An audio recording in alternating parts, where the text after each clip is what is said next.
Right, I think we can get started. So welcome everyone. Welcome to the third Sensor Week Spring 2022 seminar series. My name is Yixuan Wang from the Material Science and Engineering Department, and I'm the moderator for today's seminar. Just for those who join us for the first time, I just want to briefly introduce our Sensors Rig a little bit. So the Sensors Rig is a multidisciplinary group of researchers with interests like sensor materials, methods, devices, and with various applications.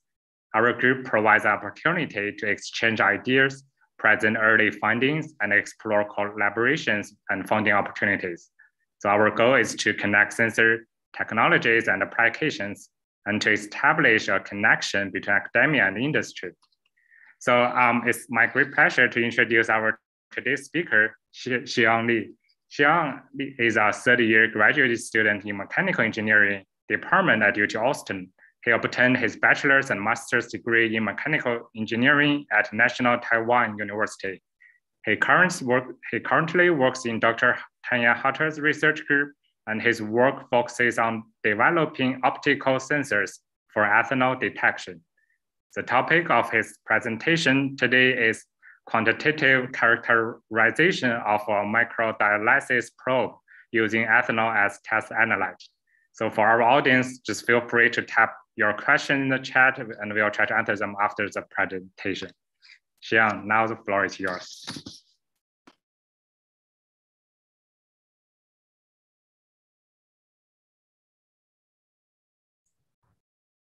All right, give me 1 second.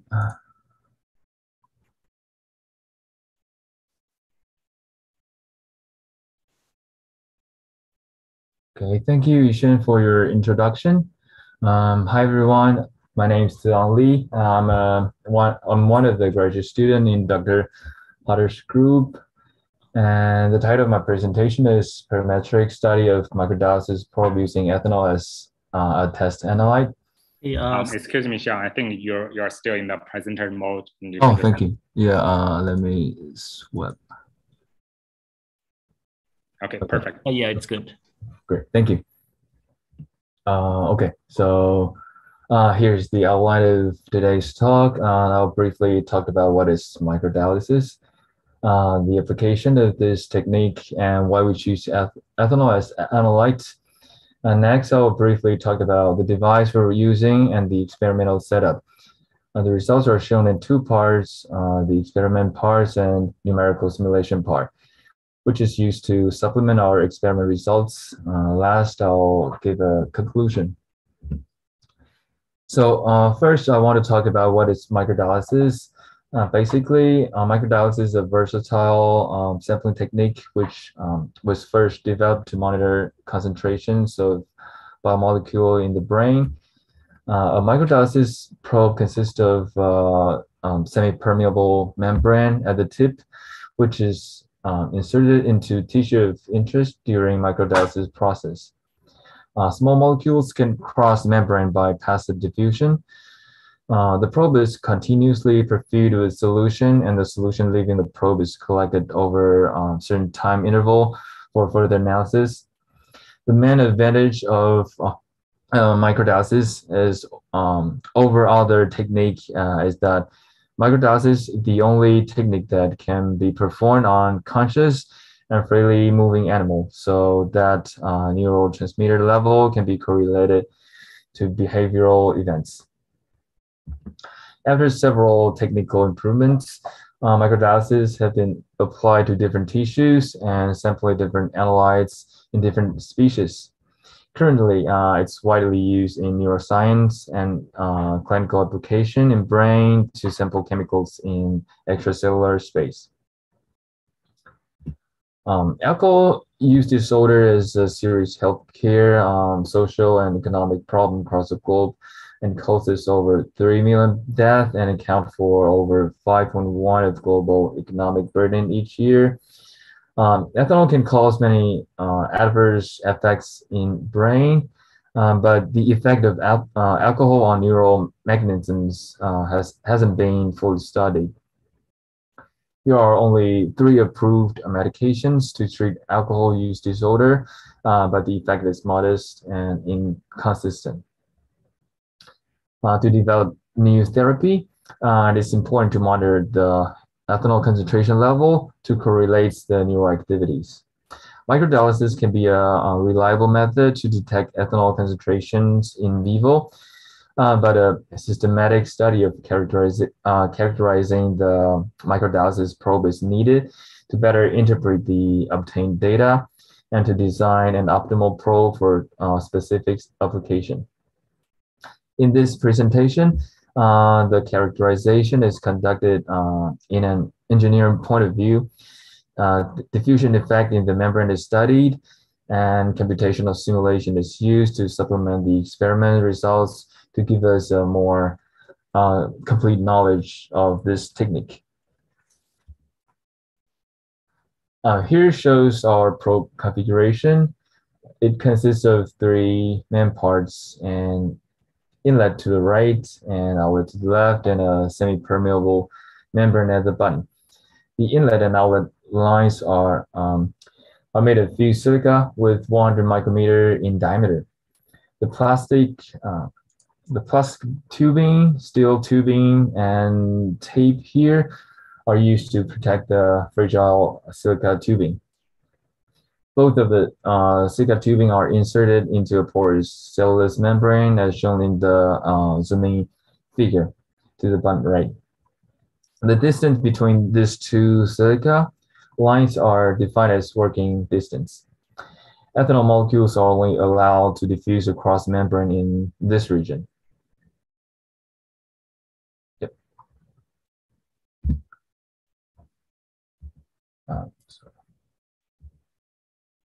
Here is the schematic diagram of the experimental setup. A syringe pump is used to perfuse liquid with no ethanol molecules inside. To mimic the environment of ethanol inside the tissue, we use a serum bottle filled with prepared ethanol solution. The temperature is maintained at 37 degrees Celsius using a hot plate, and a stir bar is used to make the concentration uniform in the bottle. The outlet is connected to a vial to collect the sample, and it is placed on top of ice to prevent sample evaporation. Here we define a recovery rate at the concentration of the sample here over the concentration in the surrounding environment, which is very important indicator of how efficient the probe is. For example, if C0 is 20 millimolar and the concentration of the collect sample is 10 millimolar, the recovery rate will be 50%. We will use this parameter to quantify the performance of the probe under different flow rate and geometric conditions. After the measurements, the sample will be transferred to gas chromatography for further analysis. The experiment can be separated into 3 parts. First, we quantitatively test the recovery rate under different flow rates and different membrane lengths, and then different surrounding concentration is tested. Last, simulation software is used to build a 3D model to find material properties and also study the depletion effect of the microdialysis technique. The figure to the left shows the recovery rate at different flow rates and different membrane lengths. The recovery rate increases as the flow rate decreases. It matches our intuition, since the lower the flow rate, the more time for the ethanol molecules to diffuse in, which results in a higher concentration at outlet. So it gives a higher recovery rate. However, the slower the flow rate, the worse time resolution, because you'll need more time to collect the sample. For longer membrane, higher recovery rate can be obtained due to a larger surface for ethanol molecules to diffuse in, but a long membrane may sample analyte from outside region of interest and cause incorrect interpretation of the data. In this part, the flow rate and membrane lengths are fixed. Only the concentration surrounding the probe changes.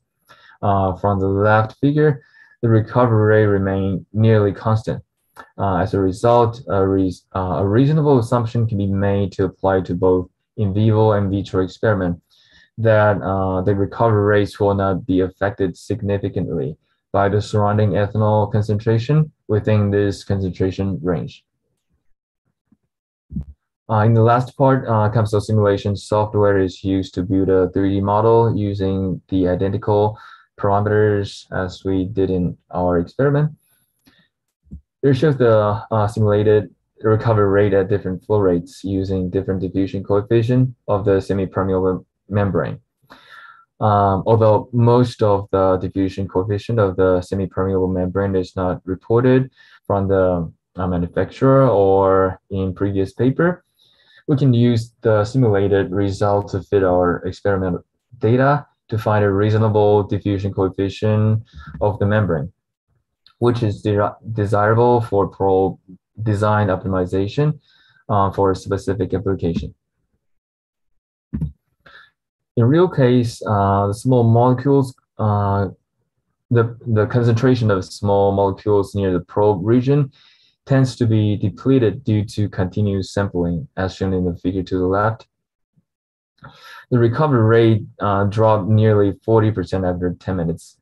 The depletion effect would become even more severe if it's applied to tissue with lower diffusion coefficients, such as muscle tissue. So in conclusion, the small molecule concentration near the probe region tends to, in conclusion, recovery rate at different flow rates and concentration were measured under control conditions. And with the aid of numerical simulation, diffusion coefficient of membrane can be obtained for probe design optimization. And the depletion effect should not be neglected as in most research, and our result can be used as a guidance for interpreting microdialysis results and determining accurate ethanol concentrations in vivo. Although microdialysis is powerful, and the inability of realizing real-time monitoring and bad time resolution stops the further applications. Our next step is developing an optical sensor to overcome all these disadvantages. Hopefully, in the next semester, I can be here again to share some results with all of you. Last, I especially want to thank Dr. Hodder and Dr. Gonzalez for all the support, and to talented and diligent undergrad researchers, Jesse and Gina, for helping me with many research works, and also my lovely colleagues providing me with the joyful research environment. Thank you, and I'll take the questions. Yeah, thank you, Xiang, for your excellent presentations. Since we got plenty of time, so let's see if any of the audience has any questions. You can just free to just speak up, or you can type your questions and we'll answer them.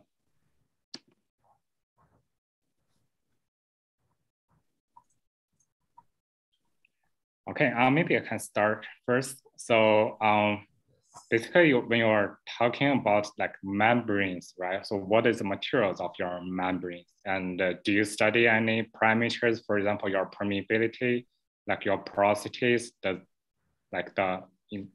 how those kind of factors like impact your, I don't know, let's see the final results.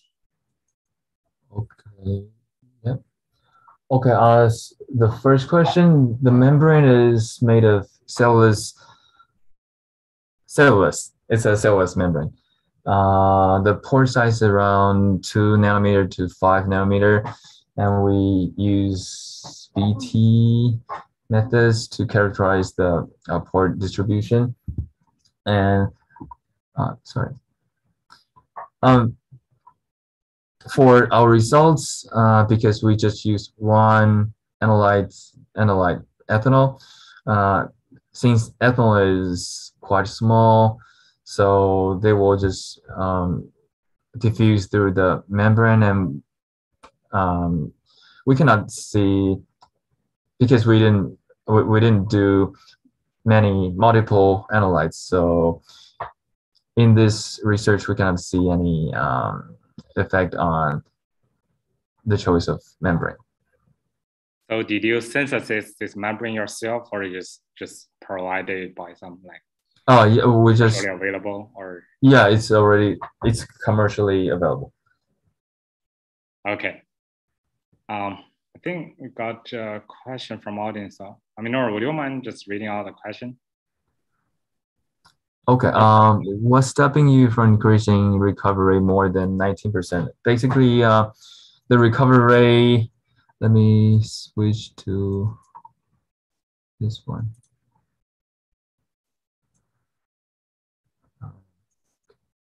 So maybe this one. Yeah. For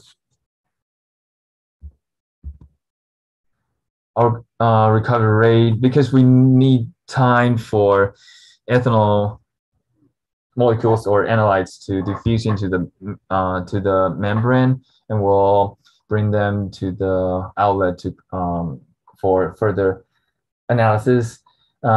If we use a higher flow rates, there's not that much time for analytes to come into the membrane, so the recovery rate will not be that high. So if you decrease the flow rate, you'll have more time, more molecules will come in, then the recovery rate will increase. So it depends on the diffusion effects.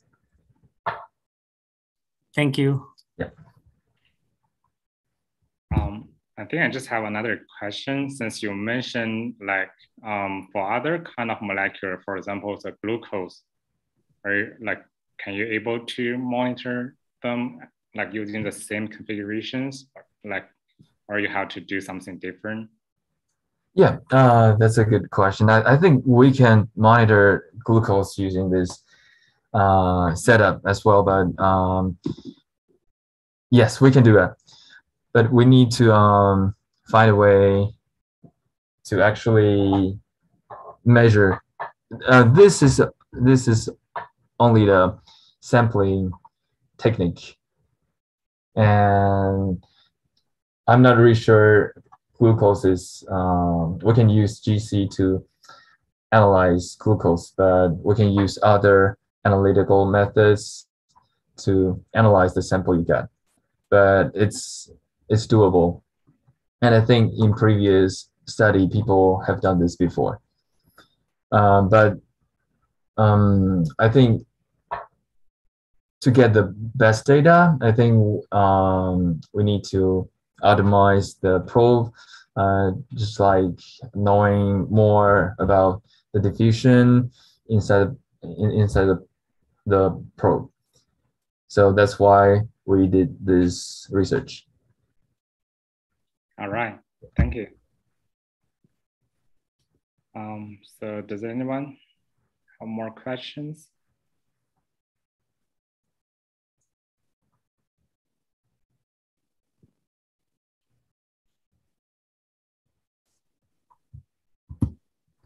Oh, okay, good. Probably can just wrap up a little bit early, so it's fine. Okay, with that, I just would like to thank our audience and thank you again for your attendance, and wish everyone have a good weekend. Look forward to see you next time. Thank you. Bye. Bye.